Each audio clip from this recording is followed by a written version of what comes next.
Students, today I am going to explain you The Gift of Cap, written by Katie Douglas Wiggin. Student, what do you mean by gift of cap? Gift of cap मतलब प्रभावशाली तरीके से बोलने की क्षमता.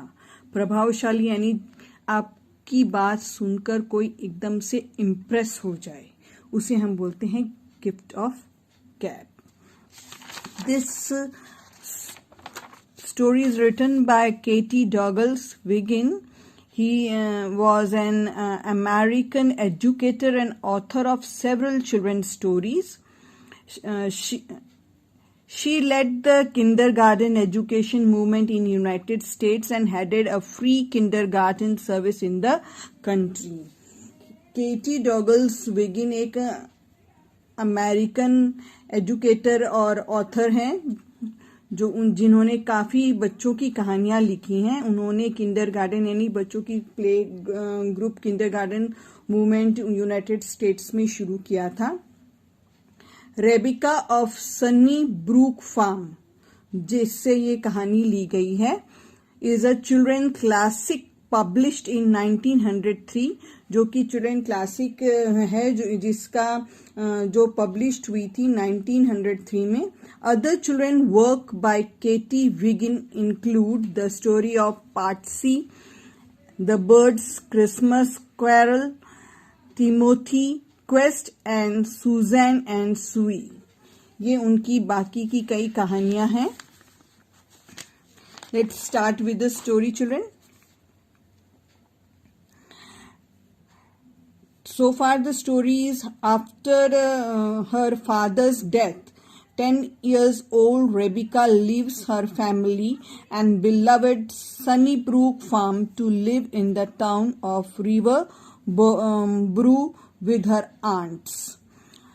Rebecca जो कि 10 साल की बच्ची है, अपने पिताजी की मृत्यु के बाद वो अपने परिवार और अपने प्यारे सनीब्रूक फार्म को छोड़कर अपनी आंटी के पास रिवर ब्रो में रहने के लिए जाती है. Rebecca spinster aunt are determined to mould her into a proper young lady.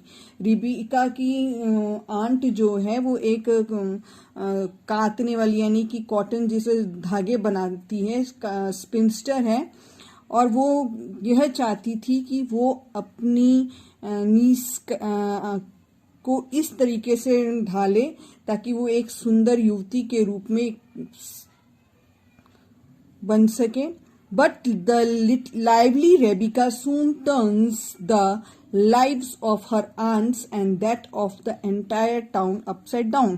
पर जो रिबिका का स्वभाव था, बहुत ही जीवंत स्वभाव था, उसने अपनी आंट और बाकी के जो शहर में रहने वाले लोग थे सबको बदल दिया था.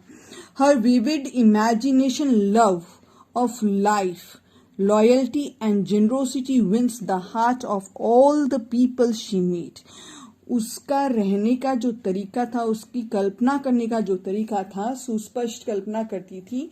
उसका जीवन के प्रति जो प्यार था, निष्ठा थी, उदारता थी, उसकी वजह से उसने शहर में काफी लोगों का दिल जीत लिया था. Let's read the story now children. Rebekah का स्कूल में क्या होता है रिबिका के साथ में. Rebecca's visit to Milltown was all that her glowing fancy had painted it. Rebekah जब पहली बार मिलटाउन में पहुंचती है तो वो बहुत ही शानदार कल्पनाओं में डूब जाती है. It would be impossible for 2 children to see more. ये उनके लिए पहली बार था कि वो छोटी सी जगह को छोड़कर बड़े शहर में आ रहे थे और उनके लिए देखने के लिए बहुत कुछ था. Do more, walk more, talk more, eat more and ask more questions than Rebecca and Emma Jane did on that eventful Wednesday.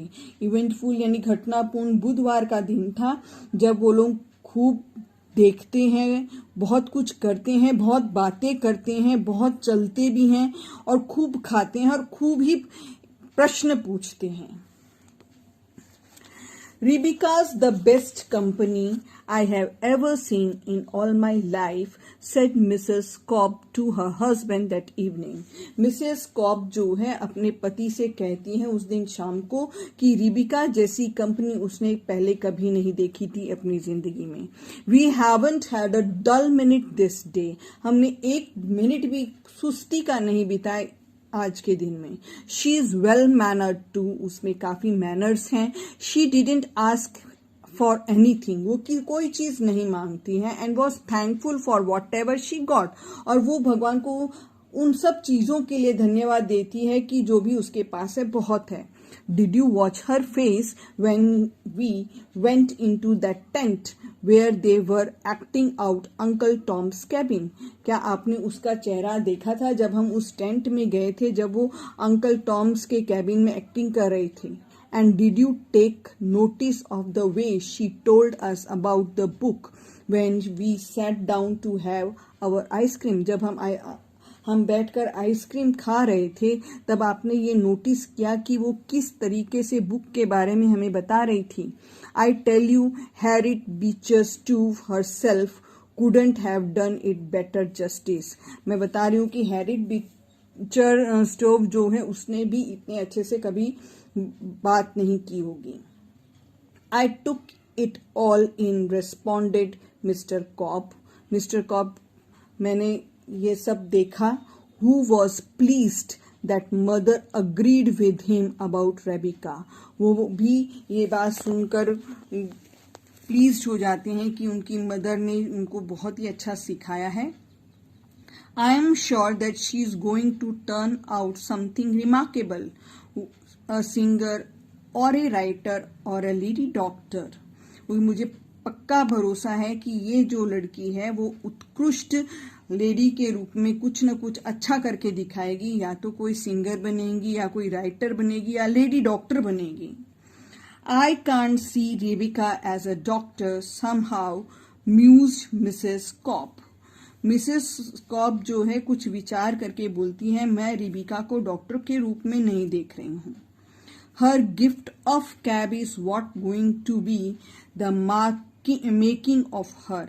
उसकी जो प्रभावशाली तरीके से बोलने की क्षमता है वो उसे कुछ न कुछ अलग ही बनाएगी. Maybe she will lecture और रिसाइट पीसेस, या तो वो कोई लेक्चर देगी या कविताएं पढ़ेगी. I guess she will be able to write down her own piece, said Mr. Cobb confidently. Mr. Cobb बड़े आत्मविश्वास से कहते हैं कि शायद वो अपने खुद की कविताएं लिखे, खुद के लेख लिखे. She could make them up faster than she could read them out of a book. वो लिख बहुत अच्छे से तेजी से सकती है, बल्कि वो उसे पढ़ धीरे सकती है. Despite the praise of Mr. and Mrs. Cobb, Mr. और Mrs. Cobb की तारीफ करने के बावजूद Rebekah made a poor hand at composition writing at this time. Rebekah का जो कंपोजिशन संयोजन लिखने का तरीका था वो बहुत ही गंदा था. Miss Dearborn gave her every sort of subject. Miss Dearborn ने उसे हर तरह के विषय पर लिखने के लिए दिया था. That she had ever been given herself.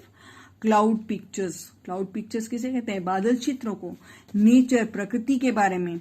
Philanthropy, मानव प्रेम जो कि व्यावहारिक हो, इसके बारे में. स्लेवरी यानी गुलामी के बारे में. जॉय एंड ड्यूटी, सॉलिट्यूड, एकांत भाव के बारे में. But with none of them did Rebecca seem to deal with satisfactory. इनमें से किसी भी विषय पर रेबिका जो है संतोषजनक लेख नहीं लिख पाई. Right as you talk Rebecca insisted poor Miss Dearborn. Miss Dearborn उसे जोर देकर कहती है कि जैसे तुम बोलती हो उसी तरीके से तुम लिखकर भी दिखाओ. Who secretly knew that she could not manage a good composition herself. जिसे गुप्त रूप से ये पता था कि वो अपने आप से अच्छा कंपोजिशन, अच्छा संयोजक नहीं लिख पाएगी. But gracious me, miss Durban, वो मिस डर्बन धन है उसे. I don't talk about nature and slavery.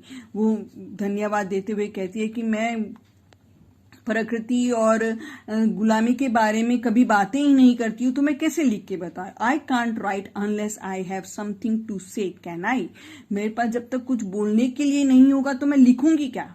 That is what composition are for, returned Miss Dearborn, to make you have things to say. Miss Dearborn उसे समझाते हुए कहती है यही तो कंपोजिशन होता है कि जो आप बोल नहीं सकते वो आप लिख के दिखाइए उस विषय पर। Now in your last one on solitude you haven't said anything very interesting. जो तुमने सॉलिट्यूड के ऊपर जो लेख लिखा था, कंपोजिशन लिखा था, उसमें तुमने कोई रुचिकारक चीजें नहीं लिखी थी। And you have made it common, तुमने बहुत ही साधारण चीजें उसमें लिखी थी। And everyday to sound well, there are too many yous and yours in it, उसमें बहुत बार तुमने तुम्हारा करके लिखा था। You ought to say one now and then to make it seem more like good writing. अब तुम्हें वन करके कुछ लिखना चाहिए जिससे तुम्हारी राइटिंग और अच्छी हो सके। One opens a favorite book, कोई अपनी फेवरेट बुक खोल रहा है। one's thoughts are a great comfort in solitude, किसी के विचार जो हैं अकेले में बहुत ही आरामदायक होते हैं। And so on. I don't know any more about solitude this week than I did about joy and duty last week. पर इस हफ्ते तो मेरे पास सॉलिट्यूड के बारे में और कुछ नहीं है, इससे अच्छा तो जॉय और ड्यूटी के बारे में मैंने लास्ट वीक लिखा था। ग्रम्बल्ड रेबिका शिकायत करते हुए कहती है ये बात। You tried to be funny about joy and duty, said Miss Durban, reprovingly. So of course you didn't succeed. वो उसे आलोचनात्मक तरीके से कहती है कि तुमने जॉय और ड्यूटी पर जो लिखा था वो बहुत ही फनी था और इसी वजह से तुम उसमें सक्सेस नहीं हुई। I didn't know you were going to make us read the things out loud, said Rebecca. Rebecca उसे कहती है कि मुझे आप जोर से पढ़ने के लिए कहती हैं। With an embarrassed and smile of recollection, वो शर्मिंदा होती है इस चीज को पढ़ने में और उसे अनुस्मरण करने में। Joy and duty have been the inspiring subject given to the older children for a theme. Joy और duty जो है बहुत ही प्रेरणादायक विषय है जो कि बड़े बच्चों को दिया जाता है किसी भी विषय पर 5 मिनट के लिए लिखने के लिए। Rebecca had struggled and perspired in vain. Rebecca बहुत ही परिश्रम से पसीना पसीना हो जाती है। When her turn came to read, जब उसकी बारी आती है तब वो एकदम पसीने पसीने हो जाती है। She was forced to confess she had written nothing, वो यह स्वीकार करने के लिए बेबस हो जाती है कि मैंने कुछ भी नहीं लिखा है अभी तक। You have at least 2 lines, Rebecca insisted the teacher. उसकी टीचर उस पर जोर देते हुए कहती है कम से कम आपने जो 2 लाइन लिखी हैं वो तो हैं। For I see them on your slate. आपकी स्लेट पर मुझे अच्छे से दिखाई दे रहा है। I would rather not read them. Please, they are not good. Pleaded Rebekah निवेदन करती है अपने टीचर से कि मैं उन्हें नहीं पढ़ सकती क्योंकि वो अच्छे से नहीं लिखी हुई हैं। Read what you have, good और बैड, लिटिल और much, I am excusing nobody. Teacher कहती है मैं किसी का भी बहाना नहीं सुन रही हूँ, तुम्हारे पास जो भी लिखा हुआ है उसे पढ़ो, अच्छा हो या बुरा हो, थोड़ा हो या ज्यादा हो।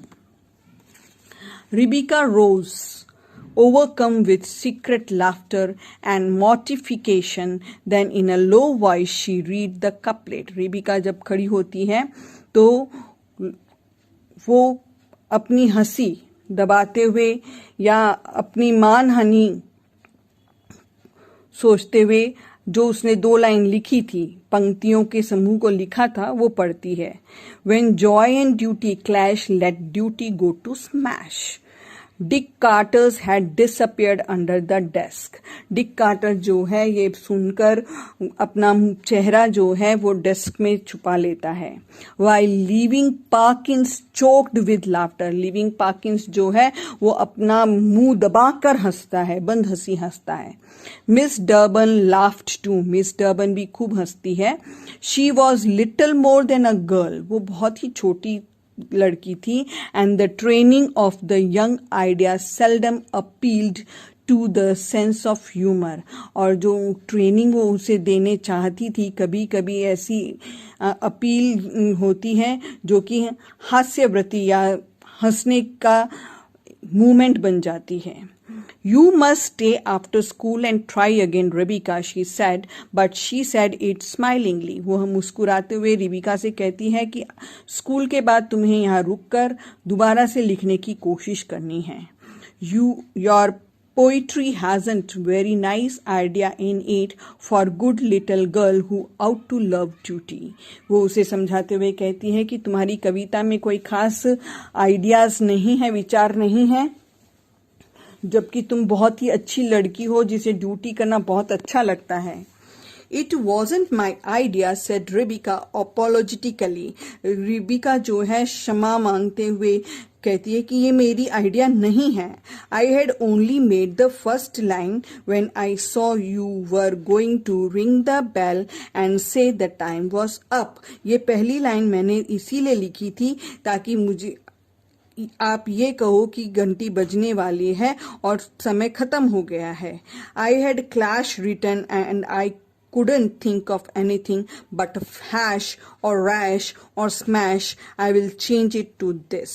और जब मैंने लिखना बंद किया क्लैश रिटर्न के बाद तो मुझे और कुछ समझ में नहीं आया, हैश रैश और स्मैश ही समझ में आया, तो मैंने ये लिख दिया when joy and duty clash, this joy must go to smash. That is better, Miss Durban answered. Miss Durban कहती है तो ठीक है, though I cannot think going to smash is a pretty expression for poetry. तो miss Dearborn उसे समझाते हुए कहती है कि गोइंग टू स्मैश कोई बहुत अच्छा एक्सप्रेशन नहीं लग रहा है कविता में। Having been instructed in the use of the indefinite pronoun, भाई उन्होंने उसे समझाया कि अनिश्चितकालीन सर्वनाम जो होता है जिसमें हमें नहीं पता कि कौन है हमारे सामने, ही शी इट आई, ये नहीं पता, तो हम उसमें अनिश्चितकालीन सर्वनाम का उपयोग करते हैं। तो आप उसे यूज करके कोई भी बात लिख सकते हैं। As giving a refined and elegant touch to the literary effort, तुम उसका उपयोग करके, वन का यूज करके आप अपनी सुरुचिपूर्ण साहित्य को अच्छे तरीके से लिख सकती हो। रिबिका पेनस्टॉकिंगली, बड़ी सावधानी से रिबिका जो है rewrote her composition on solitude, rewrote her composition on solitude, वो अपना कंपोजिशन जो है वापिस से सॉलिट्यूड पर लिखती है। Giving it all the benefit of miss Durban suggestion, miss Durban ने उसे जो भी सुझाव दिए थे वो सारे सुझावों को वो उसमें काम में लेती हैं। It then appeared in the following form, फिर वो इस तरीके से लिखती है, which hardly satisfied either teacher or people, जिससे न तो टीचर संतुष्ट होती हैं न उसके साथ के बच्चे संतुष्ट होते हैं। वो किस तरीके से लिखती है? Solitude, it would be false to say that one could ever be alone when one has one's lovely thought to comfort one. ये गलत होगा किसी के लिए ये कहना कि कोई अकेला रह सकता है जब उसके पास खुद के अपनी सोच हो। One sits by oneself, कोई बैठता है खुद के लिए बैठता है। इट इज ट्रू, ये सच है। बट वन थिंक, कोई सोचता है। One opens one's favourite book, कोई अपनी खुद की फेवरेट बुक खोलता है। And read one's favourite poetry, अपनी खुद की पोएट्री पढ़ता है। One speaks to one's aunt, कोई अपनी आंट से बात कर सकता है। और वंस ब्रदर, अपने भाई से बात कर सकता है। फॉन्डलेस वंस कैट, पशु से, कैट से प्यार कर सकता है। और looks at one's photograph album, अपनी फोटोग्राफ एल्बम को देख सकता है। There is one's work also, किसी के पास अपने खुद का काम भी हो सकता है। What a joy it is to one, ये काम करना किसी के लिए कितना अच्छा हो सकता है। If one happens to like work, अगर कोई काम करना चाहता है तो। All one's little household task keep one from being lonely, सभी को ये छोटे छोटे जो काम वो करते हैं वो उन्हें अकेले रहने से बचाते हैं। Does one ever feel benefit when one picks up wood chips to light one's fire, जब क्या कोई निराशा महसूस कर सकता है जब वह माचिस की तीली लेकर किसी के खाने के लिए, शाम के लिए आग जलाए। और when one washes one's milk pail before milking one's cow, कोई किसी की गाय को धोने से पहले उसके दूध की बाल्टी को धोता है। One could fancy now not, it is perfectly dreadful said Rebecca when she read it loud after school, वो जब स्कूल के बाद में ये जोर से पढ़ती है तो ये बहुत ही भयानक कंपोजिशन समझ में आता है। Putting it one all the time, हर जगह वो वन वन लिख देती है। Doesn't make it sound any more like a book, book की जैसे ही वो साउंड करता है। And it look silly beside, बहुत ही सिली वो समझ में आता है। You say such queer things, objected miss Dearborn. Miss Dearborn उसे रोकते हुए कहती है, तुम बड़ी विचित्र बातें कर रही हो। I don't see what makes you do it, मुझे समझ में नहीं आ रहा है तुम्हें ऐसा तुम कर क्यों रही हो। Why did you put in anything so common as picking up chips, तुमने हर चीज को इतना कॉमन कैसे बना दिया जैसे कि तुम एक चिप्स उठा रही हो। Because I was talking about household task in the sentence before and it is one of my household task. तो क्योंकि मैं मेरे कंपोजिशन में गृह कार्य के बारे में बात करी थी तो मेरा भी तो गृह कार्य यही है। Don't you think calling super one's evening meal is pretty?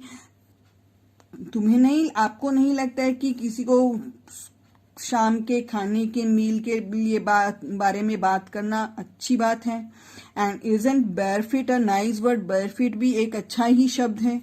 Yes that part of it does very well, वो भाग जो था वो तुम्हारा बहुत अच्छा लिखा हुआ था। It is the cat, the chips and the milk pail that I don't like. Miss Dearborn उसे कहती है कि मुझे तुमने जो बिल्ली, चिप्स और दूध की बाल्टी के बारे में जो बात की वो मुझे नहीं अच्छी लगी। All right said Rebecca, Rebecca कहती है कोई ठीक है। Out they go, does the cow go too, वो बाहर जाती है, क्या काउ भी जाती है। Yes I don't like a cow in a composition, वो बोलती है कंपोजिशन में मुझे काउ भी पसंद नहीं आई। सेड डिफिकल्ट मिस डर्बन, बहुत ही मुश्किल से मिस डर्बन ये बात उसे कहती है। A good teacher helps and encourages to improve our work, एक अच्छा अध्यापक जो है वो अपने विद्यार्थियों को प्रोत्साहित करता है उनके कार्य को सुधारने में। I hope you must have understood.